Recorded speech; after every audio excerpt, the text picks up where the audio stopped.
The troops are veterans of the vaccine program 10 times what it is for the public. The troops are the victims of the testing that the political class that hates them has done. Steve Pachenik's coming up to talk about that. Let's talk to Tony and then Ryan. Tony in FEMA Region 3. What former state are you calling me from now under FEMA control? Pennsylvania, Alex. All right, brother. What's on your mind? I just wanted to recommend a guest, a man named Carl, K-A-R-L, Lentz, L-E-N-T-Z. And he has a talk show program. He helps people for free, basically getting their kids back from CPS. And what he's done is he's basically deciphered the court system, how to actually access the common law, how to not go in there as the legal person. We all go in there as defendants playing the role of the legal person, where he teaches you in 1 or 2 lines to write a claim. They always come in with complaints, and we have to come in with a claim. And as a man, you trump their agency, and the claim trumps. Sure. Well, it's time to get Alfred Adaskon and all those guys and some of the constitutional lawyers that put out real patriot information, not patriot mythology. I'm not saying the guy you are talking about does that. I don't know who he is. But I don't get into it a lot because it's a minefield. You can push people into legitimate stuff. It's very complex, and then they get off into what they call, paper terrorism that will get you locked under the jail. But, yeah, a lot of statistics show pro se litigants, if they really know what they're doing, are doing better in many cases than the lawyers. The average lawyer will just collect money and sail it down the river. If you get a top lawyer, they actually are into having a really good win record and want to win, but you will pay through the nose for that. Thank you so much. Great points. Ryan in Colorado, you're on the air. Hey, Alex, great to talk to you finally. I was calling in. I want to know about what you think about the outcome in Ferguson, Missouri, and would that push the UN gun treaty ban even more? And one more question was, I live in Colorado Springs, Colorado, and I'm surrounded by veterans everywhere I go. And would you put it past the elite to possibly send a nuke this way to Colorado Springs? Well, if I was a foreign enemy, that's exactly what I would nuke would be Colorado Springs. Because that's the site of the real U.S. government and Northcom, just outside Denver. And that is exactly where all the big underground bases and bunkers are and the nukes. And they've got a whole Congress there ready to go. And, I mean, if I was a terrorist, again, they're always going to hit a populist area like Dallas or Chicago if they want to terrorize us.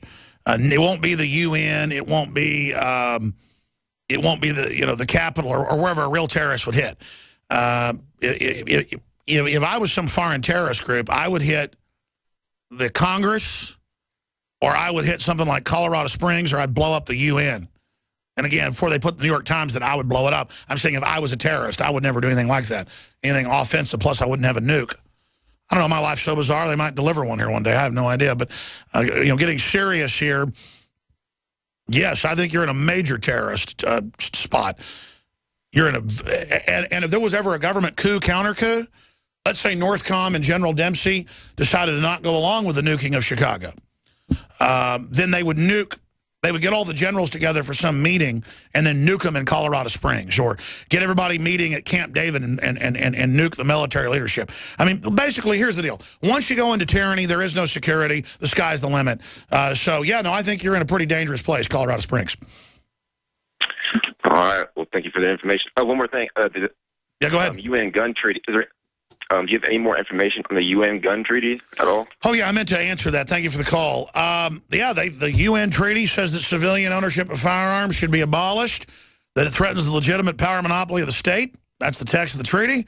And it puts in all sorts of arms restrictions and ammo restrictions and global regulations. And Obama says he'll follow it even if Congress doesn't ratify it. The Senate doesn't ratify it, which they say they won't.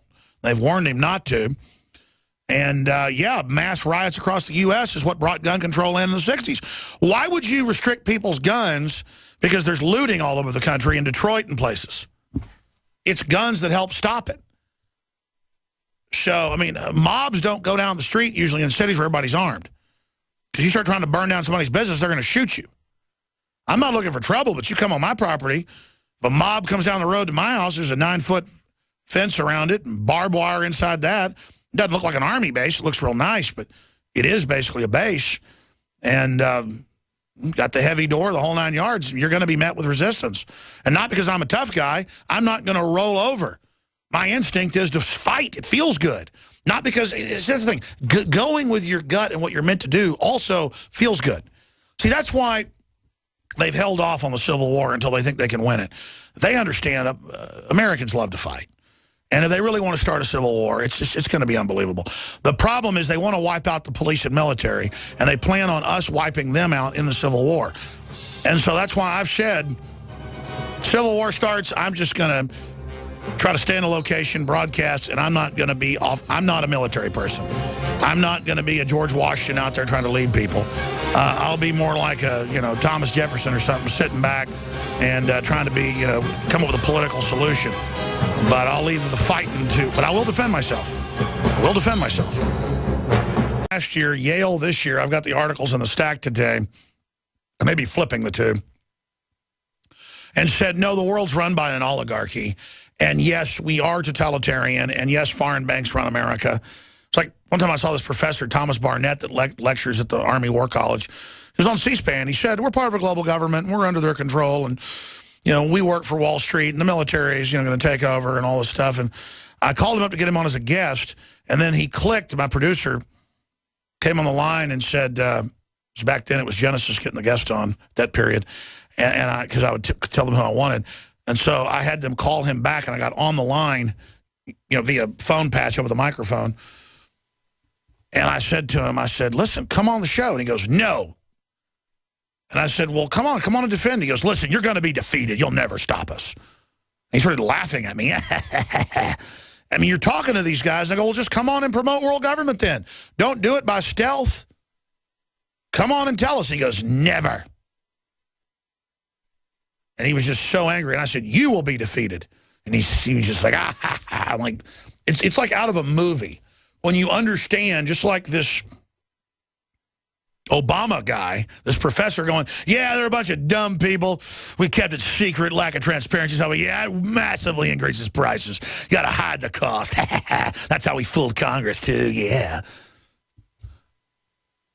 When I was a kid growing up, I'd see movies with bad guys, and they'd rub their hands together and go, I will soon defeat all the good people. Yes, it's so much fun to be evil. And I thought, that's ridiculous. That's not how bad people act. And then I grew up and found out that's exactly how they act.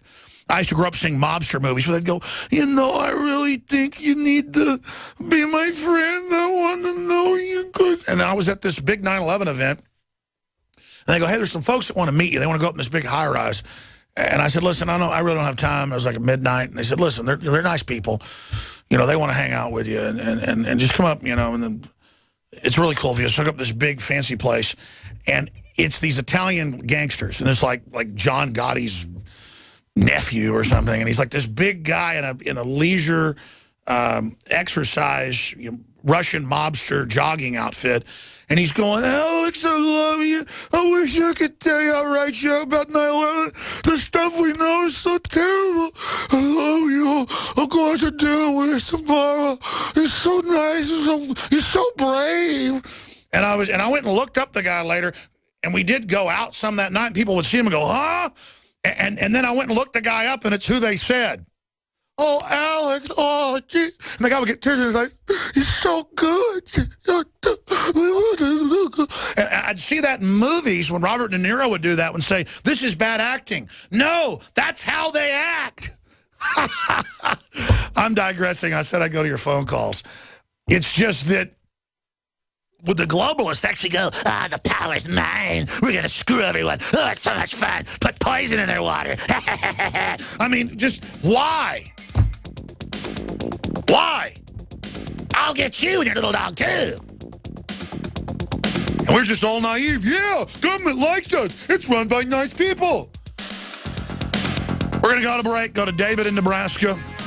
And we're going to go to John, Rena, Douglas, and Daniel. All right, Infowars.com. Stay with us. This is GCN, the Genesis Communications Radio Network. Another major health threat, this one in Toledo, Ohio, where everybody in the entire city has been told not to drink the water. Ohio's governor declaring a state of emergency. Did you know that the average person uses about 80 to 100 gallons of water at home every single day? If there's a water emergency, will you be prepared? Panicked residents forming long lines throughout the day. We're here in a supermarket in Toledo. You can see the shelves empty where water once was. To stay safe and healthy during a crisis, you must have access to safe, clean water. Water which will not be available at your local grocery store. There's a mad dash on right now to stock up on supplies. The ProPure Pro 1 G2.0 water filtration system is a must-have for every modern, independently minded household. Protect your family's safety during an emergency. Go to InfoWarsStore.com today to purchase your ProPure Pro 1 G2.0 water filtration system or call 1-888-253-3139.